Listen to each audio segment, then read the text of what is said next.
Mr. Seb Grant here, and I just want to start off by saying that I don't have a problem with pot. I don't think you're going to smoke weed once and have it change who you are completely.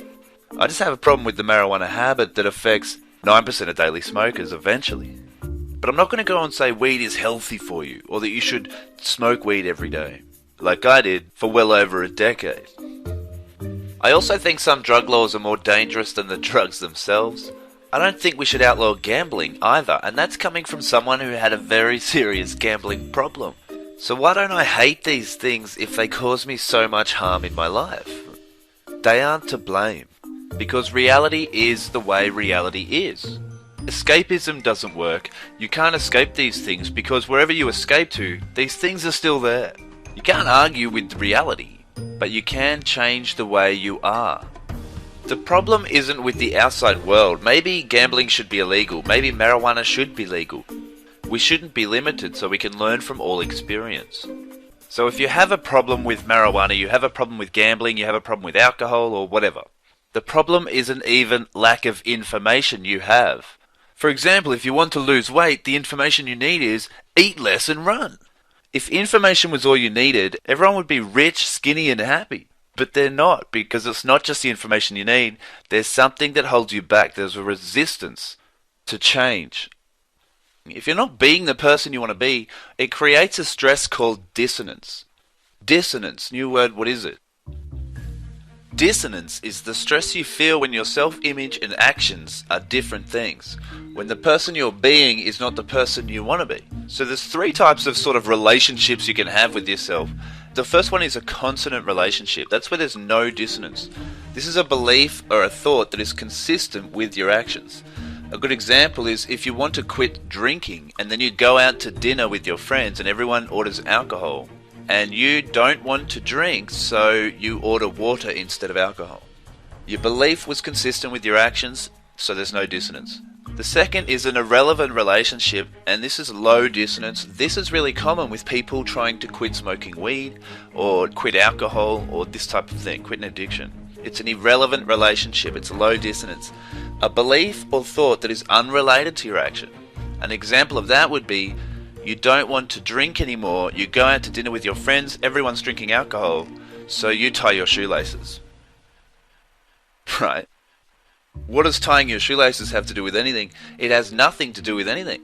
You haven't dealt with the emotional cause. You've just redirected your neural pathway or the way you deal with that emotion. And remember, emotion just energy in motion. That's all it is. And then you go to the really addictive relationship. This is a dissonant relationship.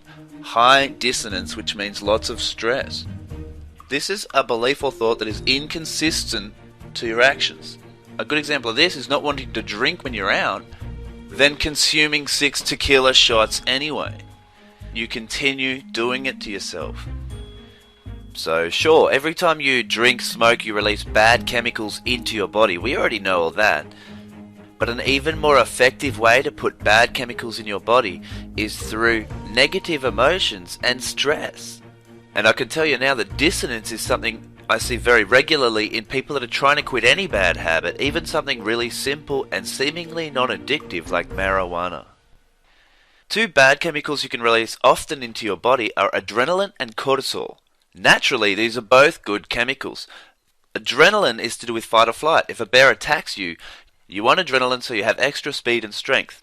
If you have a speech in the morning and you haven't prepared for it, you may release some cortisol to give you a little bit of extra stress so that you are nervous, you do have fear.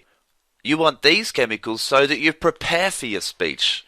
So they can be useful chemicals, but if you release them regularly, these things kill you. They're bad chemicals. Now what does this have to do with trying to quit an addiction or trying to change a habit like get up and exercise every day? Well, it has a lot to do with it because if you continue pushing stress into your body, this is affecting you on a cellular level. Every cell inside your body does three main things, and this is really, really important to know. Firstly, they receive chemicals, which is information. They just receive information. Then, as they get used to receiving certain chemicals, they will start to request the same information. They will request the same chemicals. And the third thing they do is they will multiply into more cells that ask for the same chemicals. So if you continue experiencing this dissonance, your cells in your body are going to keep receiving this stress, and then this cell in your body is going to ask for more stress, and your brain is going to interpret that signal and then seek out the behavior, the action, the drug that gives you the chemical that provides the feeling and the stress. Also, you might have a limiting belief where you believe that this action actually relieves the stress that it causes. For example, you believe you need weed to relax, or you believe gambling will solve your financial problems that it is actually causing. And this is what's affecting your decisions. We all do things for two reasons: to gain pleasure or avoid pain. That's your motivation for everything. But the way you judge it isn't logical, it's all emotion. And it's all chemicals. The main two good chemicals you'll hear about most are dopamine and serotonin. This is the difference between seeking something out because you feel the need for it and legitimately liking something. There's three ways to attract these happiness chemicals, and there's three types of happiness in general. Pleasure, which is temporary, comes from dopamine. This is sex, drugs, alcohol, gambling. Passion lasts longer than that. This is more based on serotonin. Writing, painting, self-expression. This is a happiness that lasts longer. And purpose is the longest lasting type of happiness. This is true meaning, giving back to other people, helping, leadership. This mostly comes from serotonin. Marijuana is mostly about dopamine. This could explain why a lot of long-term marijuana smokers often feel depression or anxiety related to smoking weed. When you start feeding yourself weed to try and get more dopamine into your body, it doesn't work. We know it doesn't work because you build up a tolerance to it.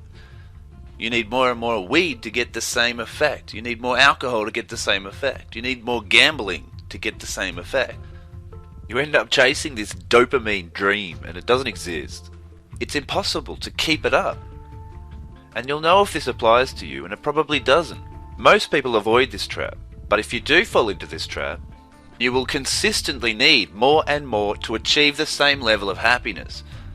But the worst thing about this is if you keep feeding your cells adrenaline, if you keep seeking out stress, anything that puts bad chemicals in your body, your cells will not only ask for more, but they will multiply. This creates the urge to smoke weed, this creates the urge to gamble or drink alcohol, and this is where your cravings come from. Look at gambling. Nothing goes into your body with gambling, but many people are addicted to it. So sometimes you create the chemicals inside your own body. And with things like marijuana and alcohol, they also change your mental state reliably, instantly, chemically. It's real, and many people experience this, but what you need to realize is the hardest change is in the first week. And the reason is because the cells in your body are giving you cravings, asking for what they're used to. This is a good thing because this is your body changing on the inside. And if you just get through that period where it's really hard and you have feelings that are going against what you truly want, just realize that that is your body changing and you're doing what you need to do in order to change permanently. If you deny yourselves of these chemicals, you feel pain. But if you replace your activity with something else that naturally gives your cells these chemicals, like we spoke about, meditation, exercise, these things release good chemicals naturally. That's your natural reward mechanism. So deal with your body first. Stick through the hard part of 2 to 5 days. And then once your brain realizes that you can get these chemicals from other activities, it will rewire and your cravings will disappear. Seb Grant here. Thanks a lot for watching this. I'll catch you again shortly. Bye.